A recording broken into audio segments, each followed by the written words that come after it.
Hey guys, welcome back. In this video I wanted to have a little chat about creating a palette of sounds, just a selection of sound sources that you have ready to go before you start composing. So let's have a look at that now.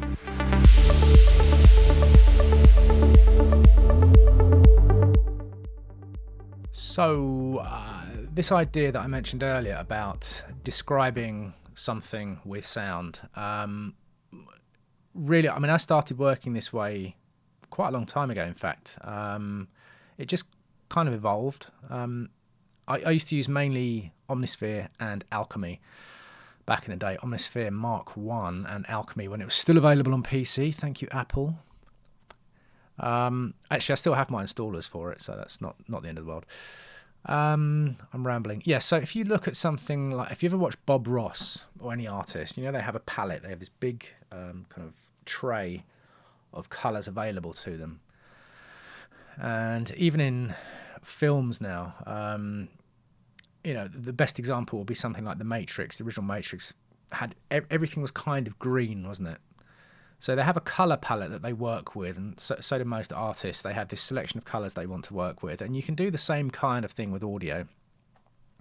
So what I would always do is I would think about the kind of track I wanted to make. And I think in this case, what I want to do is create something a little bit eerie, a little bit mysterious, not quite horror, but in fact nowhere near horror, just a little bit ominous and a little bit, what's going on? For no other reason than that's kind of where my inspiration went when I started looking through these sounds. And really, I mean, as I've been thinking about what I'm going to show you with this, the actual ambient tracks themselves, there's not a huge amount to them a lot of the time. We're not talking about dozens and dozens of channels of stuff going together. So in a usual how to make video, I mean, I know when I did the trance one, even that wasn't a lot of channels.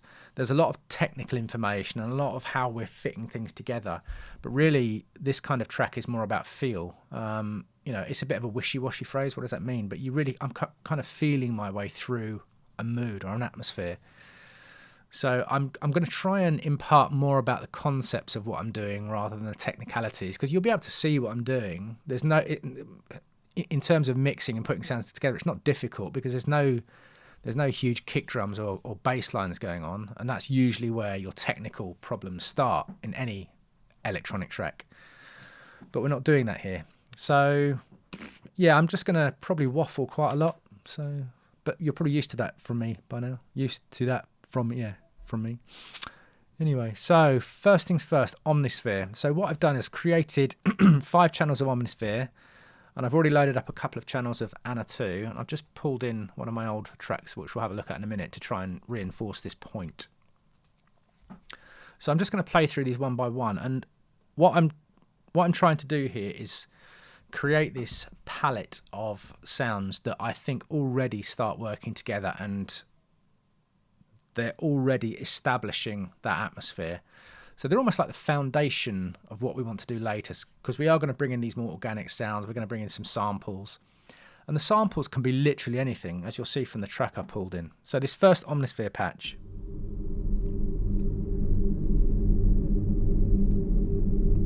Called Black Den. That's using the mod wheel. And again, the reason I use Omnisphere is just because it's so much easier for me to think about the palette of sounds without delving into sound design. I've mentioned it many times before, but when I'm making music, I hate sound design. I don't like doing it very much unless I really need something specific. Your mileage may vary. So there's this sound here.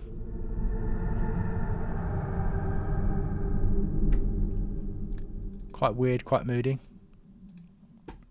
Next one will be, hello, something called Barrier Reef. Again, mod wheel.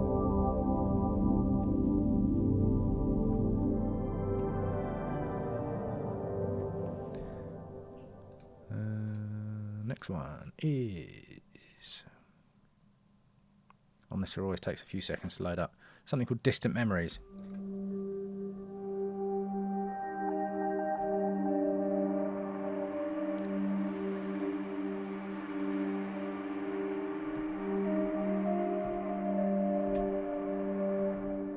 Same kind of feel.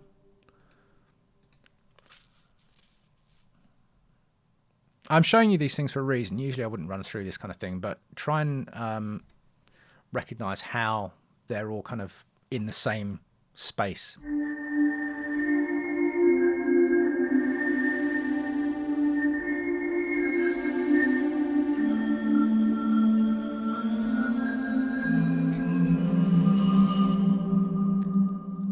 Let's pick up the pace a little bit. Next one is Distant Heat.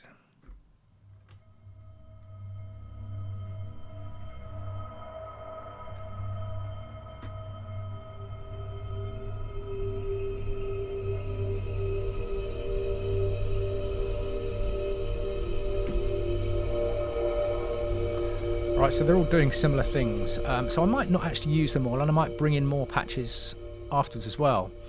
So this is going to be the bed that most other things sit on. All of these sounds. If I play them all together, actually, I can't remember how you multi-select it like that.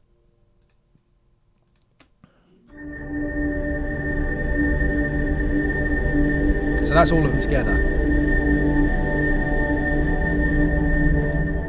So I'm not going to play them all together at the same time like that. I'm probably just going to fade one in, bring one in, take one out. So there's always something going on.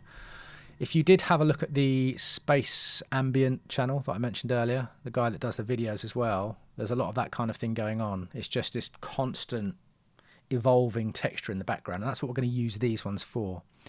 Now, on top of that, I've previewed a few Anna 2 patches.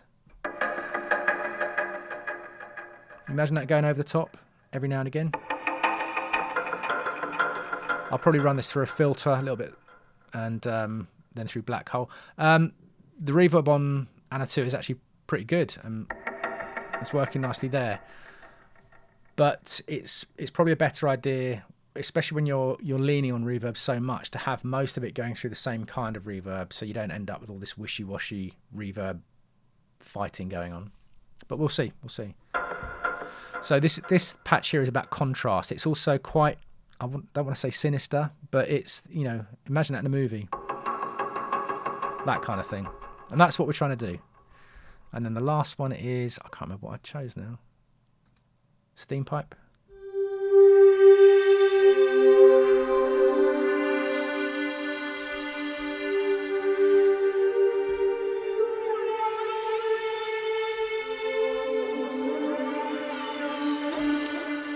So that's again to add some contrast. So we've got lots of the thick layered pads with Omnisphere, and these last two Anna patches are for contrast.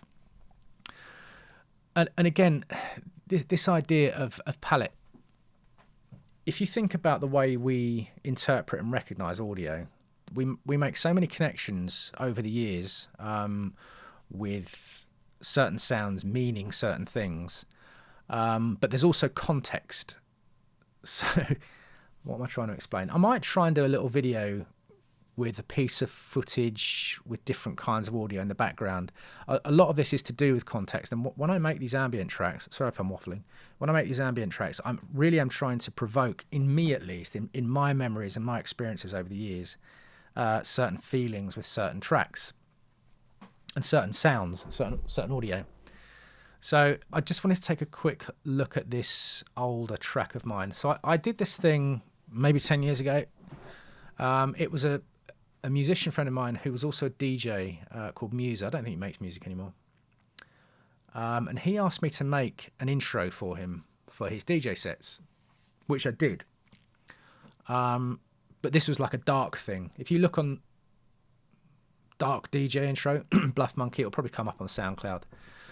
But I gave it away for free. And then I thought to myself, these DJ intros on my SoundCloud page seem to be very popular, like thousands of hits and thousands of downloads.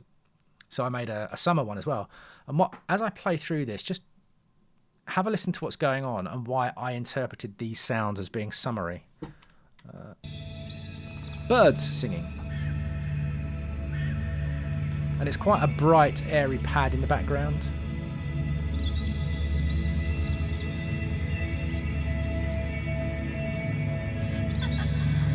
A girl laughing.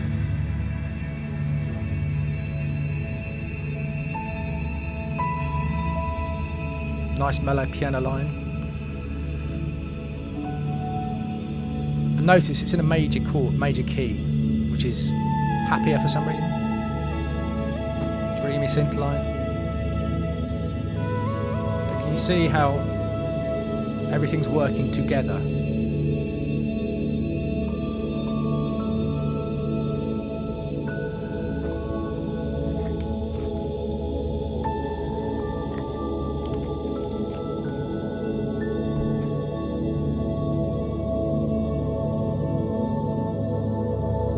So the other stuff starts coming in. There's always something going on. It's evolving and moving.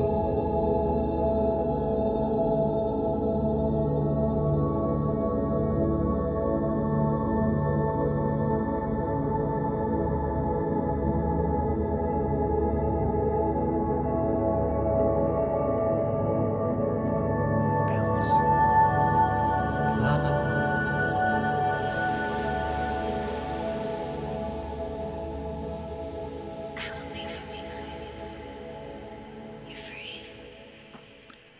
And then a lady saying you're free at the end. I can't remember where I got that from. Random searches. But yeah, this is the whole point of this kind of music for me, right? Is it even music? I don't know. Maybe it's just a texture. It's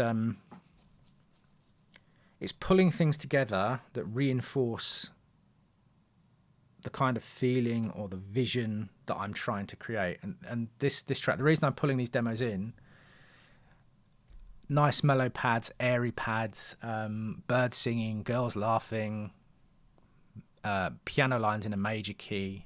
It all reinforces that feeling of it being summer and happy, if that makes sense. So yeah, I've probably gone on long enough about this. In the next video, hopefully, I'll actually try and start making some music. Fingers crossed. See you there.